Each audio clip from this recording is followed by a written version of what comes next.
Hello dears, ഇന്ന് നമുക്കൊരു തക്കാളി ചട്നി ഉണ്ടാക്കിയാലോ. ഒരു പാൻ അടുപ്പത്ത് വെച്ച് അത് ചൂടായി വരുമ്പോഴത്തേക്ക് അതിൽ 1-2 ടീസ്പൂണ് വെളിച്ചെണ്ണ ഒഴിച്ചു കൊടുക്കുക. നല്ല ആട്ടി വെളിച്ചെണ്ണ നാട്ടിൽ നിന്ന് കൊണ്ടുവന്നേ അത് കേട്ടോ. വെളിച്ചെണ്ണ ഇട്ട് അതൊന്ന് ചൂടായി വരുമ്പോഴത്തേക്ക് നമുക്ക് 2-3 കഷ്ണം വെളുത്തുള്ളി ആഡ് ചെയ്ത് കൊടുക്കാം.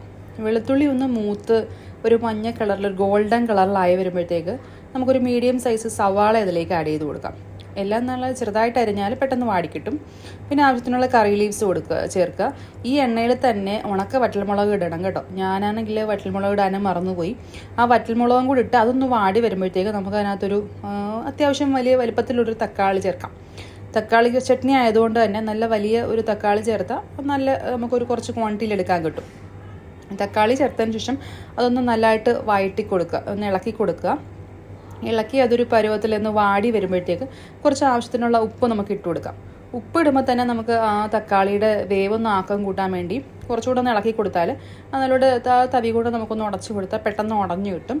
അത് നല്ലതായിട്ട് കുറച്ച് നേരം കൂടെ ഒന്ന് നമ്മൾ തീ കൂട്ടി വെച്ചിട്ട് അതൊന്ന് വഴറ്റിയെടുക്കണം. ഇതിൻ്റെ ഇടയിൽ നിങ്ങൾക്ക് എൻ്റെ ചാനൽ ഇഷ്ടപ്പെടുകയാണെങ്കിൽ സബ്സ്ക്രൈബ് ചെയ്യാൻ മറക്കല്ലേ കേട്ടോ. ചാനൽ ഇഷ്ടപ്പെടുകയാണെങ്കിൽ നിങ്ങൾ സബ്സ്ക്രൈബ് ചെയ്യണം, എന്നെ സപ്പോർട്ട് ചെയ്യണം. എന്തെങ്കിലും കമൻറ്റ്സ് ഉണ്ടെങ്കിൽ കമൻറ്റ്സ് നിങ്ങൾക്ക് അറിയിക്കാം. സപ്പോർട്ട് ചെയ്യുന്ന രീതിയിൽ നിങ്ങൾക്ക് കമൻറ്റ്സ് അറിയിക്കാം. എന്താണെങ്കിലും നിങ്ങൾക്ക് എന്നോട് പറയാം കേട്ടോ. ഈ തക്കാളി ചട്നി നമ്മൾ അടച്ച് വെച്ച് വേവിക്കുകയാണെങ്കിൽ അത് പെട്ടെന്ന് വെന്ത് കിട്ടും. ഞാൻ മുളക് ഇടുന്ന കാര്യം മറന്നുപോയി, ഇപ്പോഴാണ് ഞാനത് ഇട്ടത് കേട്ടോ. പക്ഷേ ആദ്യം ഇടുകയാണെങ്കിൽ നല്ലപോലെ ഒന്ന് മൂത്ത് കിട്ടും. എന്നാലും കുഴപ്പമില്ല, ഇപ്പോൾ എണ്ണമയം ഉള്ളത് കൊണ്ട് തന്നെ അത് നല്ലതായിട്ടൊന്ന് നമുക്ക് ഫ്രൈ ആവുന്നത് പോലെ തന്നെ കിട്ടും. അത് ആവശ്യത്തിനൊന്ന് ഇളക്കി കൊടുത്തിട്ട് ആ നല്ല തക്കാളി ഒന്ന് വഴണ്ട് വരുന്നിടം വരെ, തക്കാളി വഴണ്ട് നല്ലതായിട്ടൊന്ന് ഉടഞ്ഞ് വരുന്നിടം വരെ നമ്മളൊന്ന് വഴറ്റി കൊടുക്കണം കേട്ടോ. അതിനുശേഷം നമ്മളത് കുറച്ച് മഞ്ഞൾപ്പൊടി ഇട്ട് വീണ്ടും ഇളക്കണം. തക്കാളി നല്ലതായിട്ടൊന്ന് ഉടയാൻ തുടങ്ങിയ സമയത്താണ് നമ്മൾ മഞ്ഞൾപ്പൊടി ചേർക്കേണ്ടത്. ആ മഞ്ഞൾപ്പൊടിയുടെ ഒരു കുത്തൊക്കെ ഒന്ന് മാറി കിട്ടുന്നിടം വരെ നമ്മൾ ഒന്നും കൂടെ സോട്ട് ചെയ്ത് കൊടുക്കുക. ഇളക്കി കൊടുക്കുന്നത് നല്ലതാണ് കേട്ടോ. അപ്പോഴത്തേക്ക് തക്കാളി ഉടയാനായിട്ട് ഇത് നല്ലതായിട്ട് സഹായിക്കും. രാവിലെ പെട്ടെന്ന് തന്നെ ഉണ്ടാക്കിയെടുക്കാൻ പറ്റുന്ന ഈ ചട്നി നമുക്ക് വേണമെങ്കിൽ ദോശയുടെ കൂടെയോ ഇഡ്ഡലിയുടെ കൂടെയോ അല്ലെങ്കിൽ ഉച്ചയ്ക്ക് ചോറിൻ്റെ കൂടെ വേണമെങ്കിൽ എടുക്കാൻ കേട്ടോ. നല്ല ടേസ്റ്റാണ്.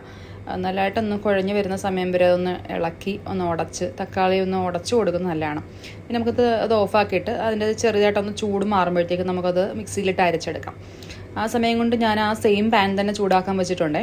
അതിലേക്ക് മിക്സിയിൽ അരച്ചെടുക്കുന്ന സമയത്തിനുള്ളിൽ ആ സെയിം പാൻ ചൂടായി വരുമ്പോഴത്തേക്ക് നമുക്ക് വീണ്ടും 1 സ്പൂണ് വെളിച്ചെണ്ണ ഒഴിച്ച് കൊടുക്കാം. വെളിച്ചെണ്ണ ഒഴിച്ച് അത് ചൂടായി വരുമ്പോഴത്തേക്ക് അതിലേക്ക് 1 സ്പൂണ് കടുക് ഇട്ട് കൊടുത്ത് കടുക് ഒന്ന് പൊട്ടി തുടങ്ങുമ്പോഴത്തേക്ക് കുറച്ച് ജീരകം ചെറിയ ജീരകമില്ലേ, ചെറിയ ജീരകം കുറച്ചൊന്ന് ആഡ് ചെയ്ത് കൊടുക്കുക.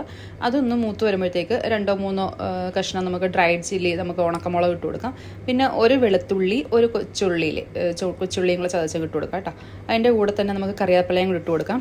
പാത്രം കരിയൊന്നും വിഷമിക്കേണ്ട. നമ്മളിത് തക്കാളി ചട്നിയുടെ അരപ്പൊഴിച്ച് അത് ഇളക്കി വരുമ്പോഴത്തേക്ക് നല്ല രീതിയിൽ വന്നോളും. പിന്നെ അരച്ച മിക്സറും കൂടെ അതിൻ്റെ കൂടെ ചേർത്തിട്ട് ആവശ്യത്തിന് ഉപ്പ് നോക്കി ഉപ്പ് ചേർക്കുക. പിന്നെ ഒരു ഉള്ളി സപ്പോർട്ട് നമ്മുടെ കായം ചേർക്കുന്ന നല്ലതാണ് കേട്ടോ. അതിന് പ്രത്യേക ടേസ്റ്റ് തന്നെ കിട്ടും.